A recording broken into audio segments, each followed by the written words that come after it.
Alors les amis, je vous présente ma tanière de tomates. Nous avons terminé le repiquage et je suis très content parce que quelques jours après que le repiquage soit terminé, même pas 2 jours, mais déjà, les plantes ont repris leur croissance et c'est déjà très bon signe.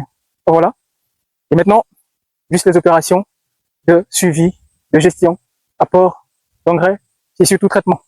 On m'avait posé la question, mais Capi, toi, tes espaces que tu as fait, les planches sur lesquelles tu es en train de circuler, est-ce que tu vas les valoriser avec une autre culture? Alors le Capi vient répondre en disant non.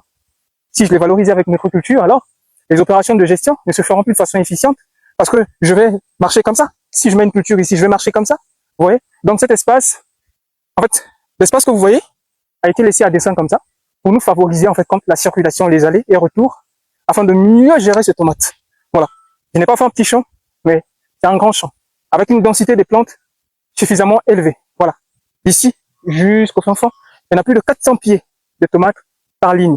Plus de 400 pieds de tomates par ligne. Vous comprenez un peu? Vous comprenez que c'est quand même lourd parce que il y en a certains qui font des champs, surtout dans notre contrée ici, en République du Congo, dans la zone où je suis. Leur densité totale, sur un grand champ parfois, de 2000 mètres carrés, parfois n'est que de 1000 pieds de tomates. Mais nous avons sur une ligne seulement plus de 400 pieds de tomates. Donc ça signifie que on a essayé de mettre la barre un peu haute avec les moyens que nous avons. Voilà, simplement. Et aussi, un autre point à noter. Voilà. Pourquoi est-ce que moi, le Capi, j'ai opté pour cette technique des tranchées, en fait, compte?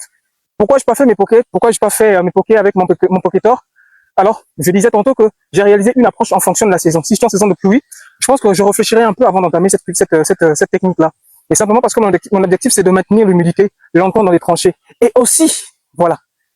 L'autre point que je vous ai pas notifié, c'est que, en culture de tomates, il y a une opération qu'on appelle le butage. Vous connaissez le butage? Binage, butage, est-ce que ça vous dit quelque chose? Ok. Je m'explique, venez. Le butage est une opération pour les cultivateurs de tomates qui cultivent souvent, savent que ce n'est pas une nouvelle notion, ça existe bel et bien longtemps.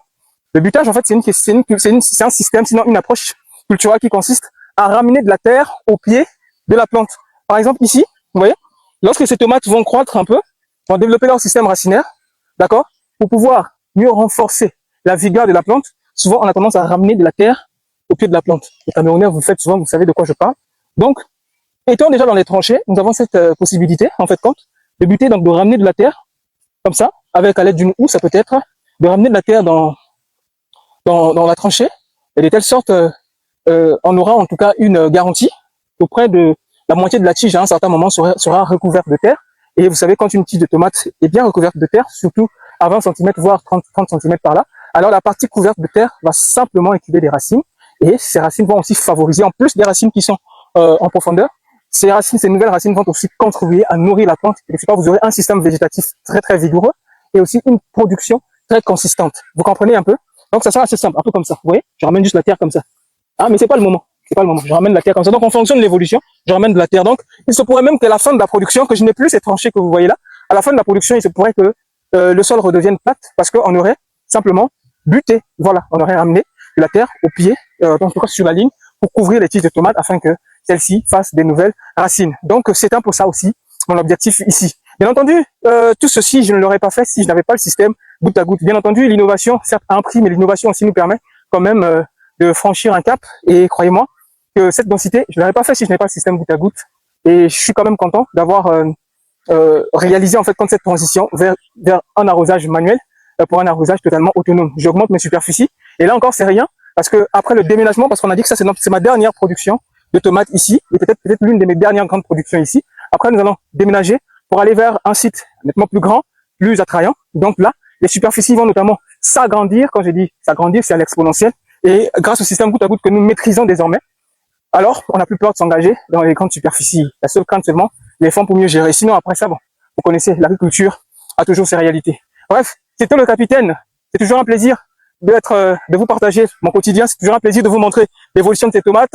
Voilà, ça c'est la partie qui a été plantée après. Ici, c'est la partie qui a été plantée avant. Voilà. Ouais. Ici, c'est la partie qui a été plantée avant. Donc, d'ici la semaine prochaine, peut-être qu'on apportera déjà de l'engrais ici. Voilà. Les fouetter un peu avec les matières fertilisantes et débuter les traitements pour déjà entrer dans le cadre de la gestion. Et croyez-moi, ça va être du lourd. Ici, c'est une autre variété. La partie basse, c'est la variété Ferquet. La partie haute, c'est la variété Kesa F1 indéterminée. Elle peut faire jusqu'à 2, voire 3, 2 mètres 50, voire 3 mètres de hauteur. Et c'est déjà très bien pour une variété. C'est ma toute première fois de produire avec une telle variété. Ensemble, on va essayer de l'étudier. Et peut-être qu'à l'issue, vous aussi, vous commanderez ces variétés, ces 3 variétés Cyborg. Au fin fond là-bas, c'est la Cyborg. La Ferkey, c'est cette partie. Voilà. Là-bas, jusqu'en bas. Et la variété indéterminée, mais c'est juste ces quelques planches que vous voyez là, qui sont déjà très bien parties. Allez, c'est tout le tapis. On est ensemble.